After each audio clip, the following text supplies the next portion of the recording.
Alright everybody, welcome back to the channel. My name's Cyrus. Let's get this video started. So today I want to make like a beginner advice video.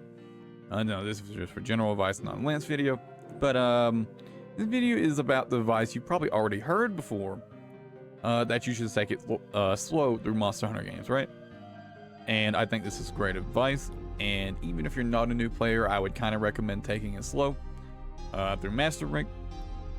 But before we get into reasons why, I just want to mention that I think more often than not, people generally don't actually give good justifications for why you should listen to that advice. You know, they often just give you more sentimental reasons, like, oh, you know, you only get to experience a journey once, and you know that's nice and all, but I think we would be better off giving some more practical reasons. A lot of players aren't really going to care about that, right? And I feel like a lot of people may try to rush G rank. You know, the first time playing a Monster Hunter game, and they won't, and you know, probably they came into the game hearing that advice and they ignored it, and then maybe until afterwards, you know, after their first Monster Hunter game, maybe even after several Monster Hunter games, you really don't get a good feeling as to why people give them that advice. But let's get into it. So again, first of all, what does it even mean to take it slow through a Monster Hunter game?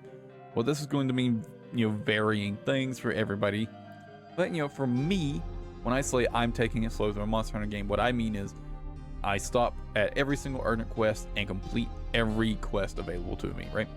And, you know, this is all key quests, all sub quests, just every quest available to me, I do them all.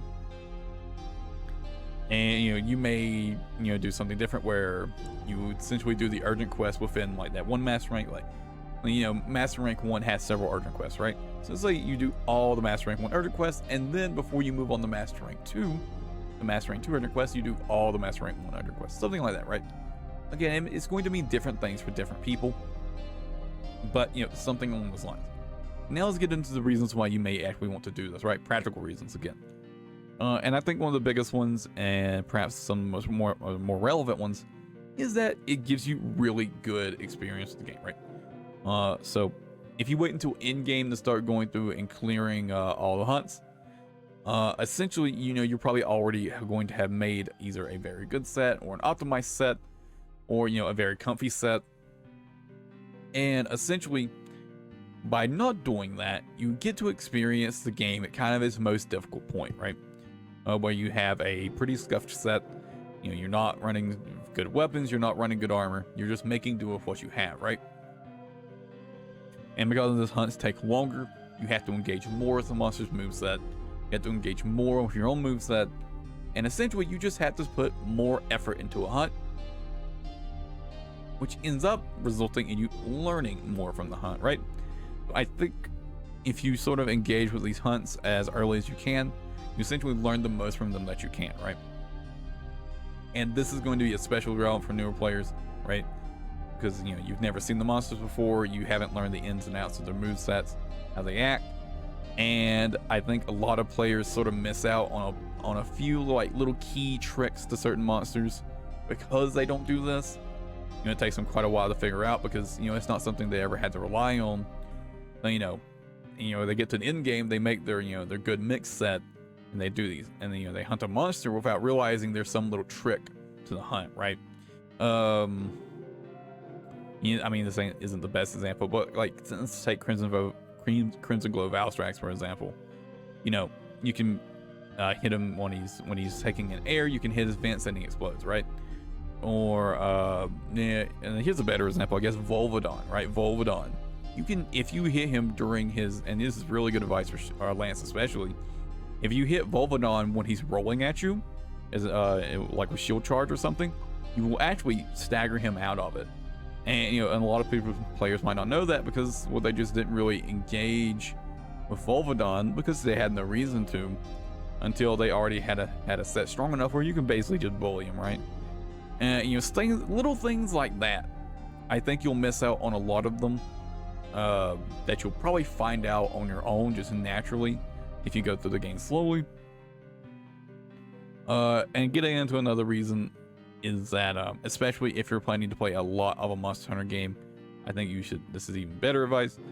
Because, you know, at least for me, one of the most annoying things, one of the most annoying things in the in-game experience for me is, you know, when I'm trying to make all the like different mix sets for different weapons. I'm making new weapons. The most annoying thing is just needing like one random tail or one random claw. Because, you know, you're only hunting a monster like once or twice, so you don't have that many materials.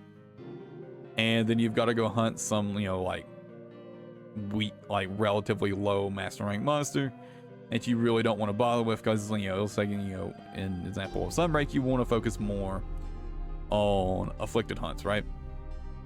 Or you want to focus on Elder Dragon hunts or stuff, something like that, right? And it's just like you just don't have all the materials. But let me put it like this. So I go through the game slowly, and I went through master rank slowly. I completed every single quest before I moved on to the next urgent quest. And pretty much the only materials I ever need are either low rank and high rank materials, which is really annoying, or a mantle. I rarely ever actually need master rank materials for a weapon. It's almost always just mantles, right? And I just already have everything else on hand. So this is really nice for making mixed sets, because, you know, a lot of, you know, armor doesn't even require the rare material, right?